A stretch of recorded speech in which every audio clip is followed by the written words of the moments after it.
Sebelumnya saya perkenalkan diri dulu. Nama saya Aud Dahyudin. Tempat tinggal di Tran Najar Papuyuan, Desa Matanghano, Kecamatan Lampihong, Kabupaten Balangan, yang awalnya penempatan tahun 2009 yang berasal dari daerah Jawa Barat, dari Sumedang. Untuk menginspirasi usaha ini, yang pertama bahwa sehubungan di tempat kami ini keadaan tanahnya adalah selalu banjir, sehingga walaupun kami notabene adalah petani, untuk bertanam pertanian sehingga tidak bisa dilaksanakan. Sehingga kami terinspirasi dengan mencari apa yang media ini, yang tanaman yang hidup di tanahnya sedikit dan bisa bermanfaat atau bisa menghasilkan.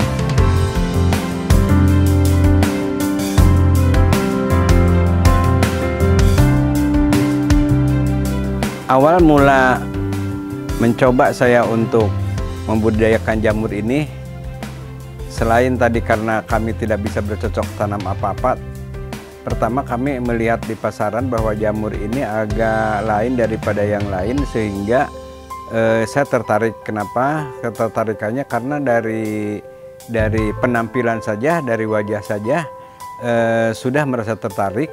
Kemudian saya mencoba dari awal, saya mencoba membeli di pasaran.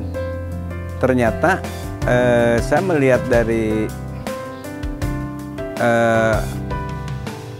manfaatnya banyak sekali gitu, bahwa jamur ini, kata si penjual ini, steril, kemudian bisa berguna untuk mengurangi penyakit darah tinggi dan kolesterol. Jadi kemudian langsung saya mencoba mencari informasi bagaimana cara budidaya jamur ini.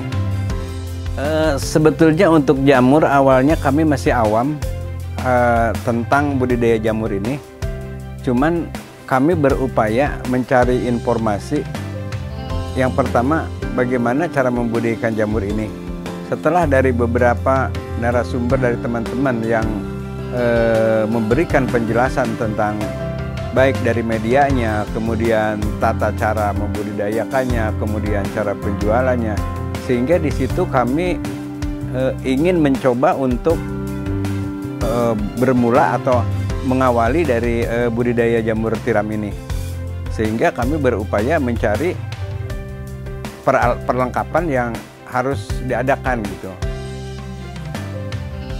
Untuk kualitas, karena kami pun jelas tadinya kalau hanya sekedar informasi dari teman-teman yang pembudidaya jamur ini, saya kurang begitu paham atau begitu pas, sehingga saya berkoordinasi dengan pihak, karena kami ini dulunya dibina oleh Dinas Transmigrasi, kemudian saya menyampaikan kepada beliau-beliau, sehingga beliau mendatangkan narasumber yang memang mereka di bidangnya untuk membudidayakan jamur tiram ini. Sehingga dari situlah kami mendapatkan ilmu bagaimana cara untuk supaya bahwa jamur ini bisa berkualitas dan memang layak untuk dipasarkan. Sehingga kami mengikuti arahan dari narasumber. Setelah saya mencoba membudidaya ini, saya tetap mencoba untuk mencari solusi bahwa jamur ini biar digemari oleh para konsumen, sehingga kami ekstra keras. Pertama dari penampilan, karena jamur ini ada beberapa macam, walaupun setelah saya melakukan budidaya ada yang berwarna, kalau berwarna putih seperti yang kita lihat ini adalah itu jamur itu betul-betul itu steril. Tapi kalau seandainya ada kandungannya, ada kotoran-kotoran di situ, maka jamurnya berbentuknya kecoklat-coklatan. Jadi akhirnya saya mempertahankan kualitas kami. Bagaimana caranya di setiap tempat, baik tempat maupun wadah, apapun bangunan, kami dilakukan sedemikian rupa biar di lingkungan itu bersih.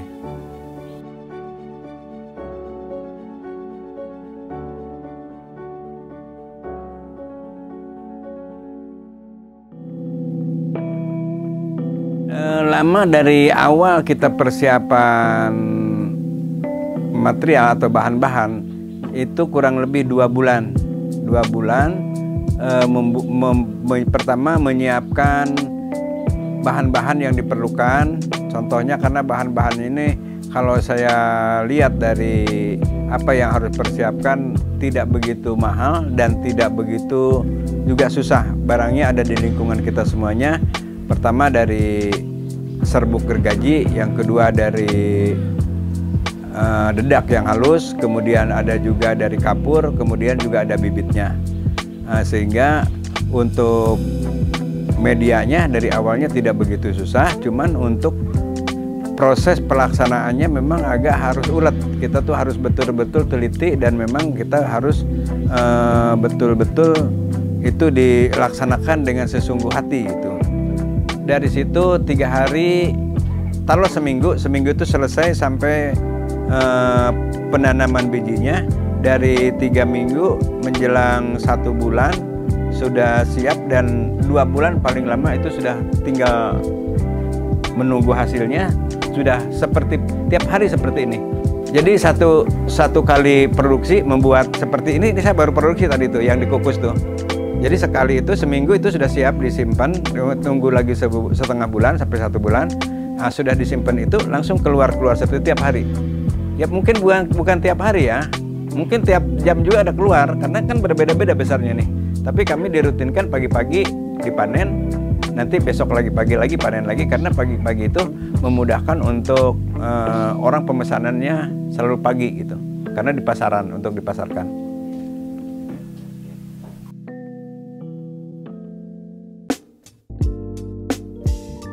Secara umum, kalau penyakit yang saya dapat tidak ada penyakit yang signifikan atau bisa merubah bentuk atau rasa, karena saya katakan tadi dari awal bahwa jamur ini sangat steril. Jadi sebelumnya dari bahan-bahan, semua bahan itu direbus sehingga sampai 12 jam, 10 jam sampai 12 jam. Jadi semua bahan bakunya itu sudah steril, sehingga yang ada kalau sudah panen, sehingga tidak mungkin hanya berapa persen ya, tidak ada yang rusak atau yang bolong-bolong. Adapun semut yang ke situ cuma lewat, tidak menggigit. Jadi saya belum pernah menemukan kalau seandainya ini ada penyakit yang mengganggu yang signifikan gitu.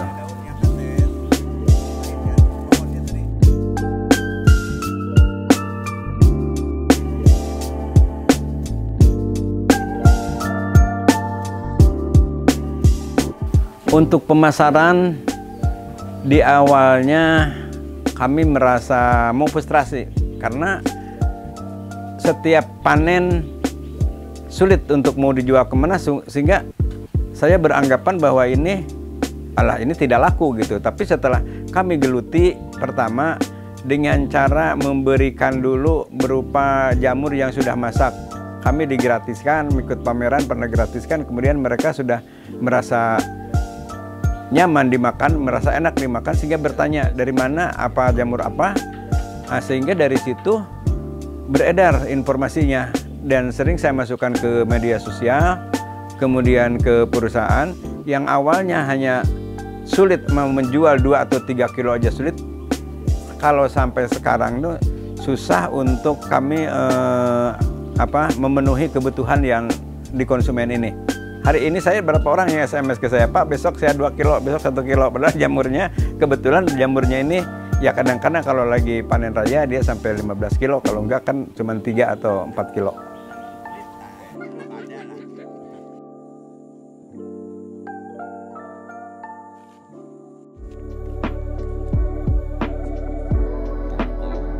Setelah saya menjajaki melayani, karena pemasaran ini saya kalau setiap pagi kemana, bahkan saya pernah lihat ke pasar-pasar, ternyata dia juga mendengar informasi bahwa di kami ini, kelompok kami ada panen jamur, sehingga dengan beberapa orang yang sama-sama mereka berbudidaya jamur itu, sehingga kami bersatu. Jadi mereka khusus menampung tiap pagi, sekarang tidak harus kami memasarkan lagi. Dia jemput, mungkin ketemuan di satu tempat, dia jemput berapapun jumlahnya saya beli.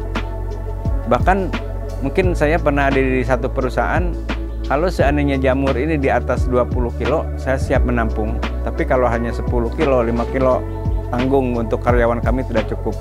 Sehingga sekarang itu untuk memenuhi pangsa pasar yang membutuhkan, dengan yang ada ini kami keteteran gitu.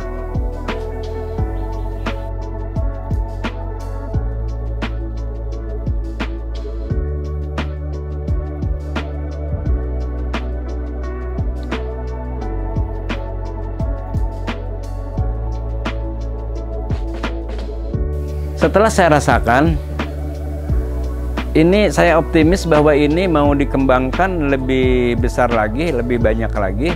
Karena gini, yang ada ini, yang pertama ada yang kami sendiri, yang kedua kami sebagai pembina ibu-ibu kelompok KWT, kelompok jamur ceria bersama namanya. Jadi saya ada 30 orang, sehingga semuanya itu dijadwal untuk pemanenan dan segala macam, sehingga kami dikumpulkan uangnya dan kami bagi rata, dan bahkan baru 2 hari ini kami pada merasakan mungkin hasilnya dari 30 orang ini. Baru yang pertama, sehingga kami optimis ke depannya akan setiap RT, bahkan setiap rumah masing-masing, kami untuk masyarakat itu bisa membudidayakan. Dan karena yang penampung tadi, saya siap walaupun dari 40-50 kilo saja kami siap. Karena kalau dibandingkan dengan, ya daripada ibu-ibu seandainya tidak ada kegiatan, ya ini kan lumayan aja, sehari dapat 2 kilo atau 3 kilo aja. Itu sudah sama dengan bisa harian 1 hari untuk laki-laki gitu. Apalagi kalau dijual sendiri ke pasar. Karena di pasar itu sekarang sudah hampir kadang 40.000. Kami dijual partaian saja 25.000. Lebih dari harga beras kan, beras 12.000, 15.000. Ini sudah 2 kali lipat. Sehingga gini, Pak, yang lebih santainya kita mungkin di awal pekerjaan membuat backlognya saja yang agak sulit. Kalau sudah manen kita tinggal tunggu tiap pagi, tinggal ngutip, tiap pagi tinggal ngutip, tidak harus dikasih makan, tidak harus dikasih pupuk, tinggal hasilnya paling nyiram-nyiram sedikit saja. Jadi ini lebih efektif kalau seandainya dikembangkan untuk masyarakat yang selama ini tidak punya usaha yang lebih baik daripada usaha yang lainnya gitu. Untuk sampingan lebih menjanjikan.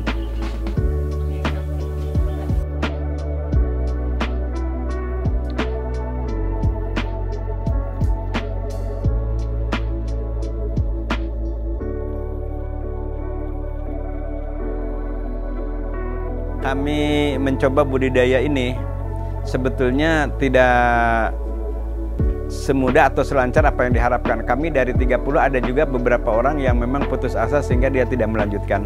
Tapi secara umum 80% beliau adalah merasa terbantu adanya ini, sehingga harapannya kami akan bisa meningkatkan kesejahteraan perekonomian masyarakat. Itu untuk tujuan akhirnya. Yang kedua, untuk menuju ke sana, karena kini perlu media, mungkin perlu alat yang cukup lumayan pakai modal. Contohnya bikin rumah jamur, kemudian bibitnya kan juga harus dibeli.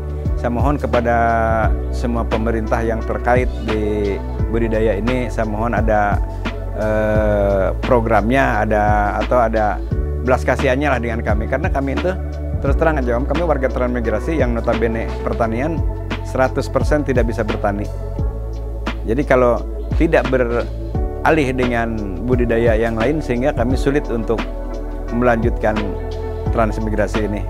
Namun ini mudah-mudahan satu jalan ini bisa membuat masyarakat bergairah kembali dan ada hidup lebih baik lagi, dan mereka ada semangat lagi untuk tinggal di sini. Saran saya yang pertama, kita beri dulu pendidikan secara teori dulu, Pak. Teori dulu, kemudian setelah teori nanti di situ sudah jelas dia segala sesuatunya, langsung dipraktekkan. Jadi teori dulu, sudah teori dia memahami semuanya, baru kita praktekkan. Cara langsung praktek, cara pengadukan materialnya, karena ini perbandingannya harus tepat gitu. Karena kayak kapur dengan dedak yang dengan tiger gaji tadi. Jadi sudah teorinya tahu, kemudian prakteknya pasti bisa, kemudian laksanakan, insya Allah akan berbuah hasil.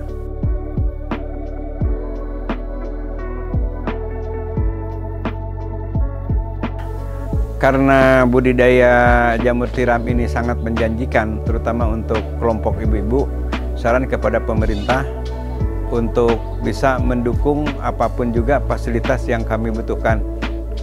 Apa sih fasilitasnya?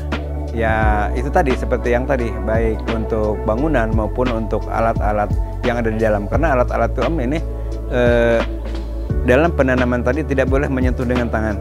Jadi semuanya pakai media yang harus disterilkan, harus dibakar dulu, sehingga kan hal-hal itu perlu ada bahannya. Jadi saya mohon apapun juga yang kira-kira menjadi berkembangnya ini kepada pemerintah untuk berpartisipasi dalam budidaya ini.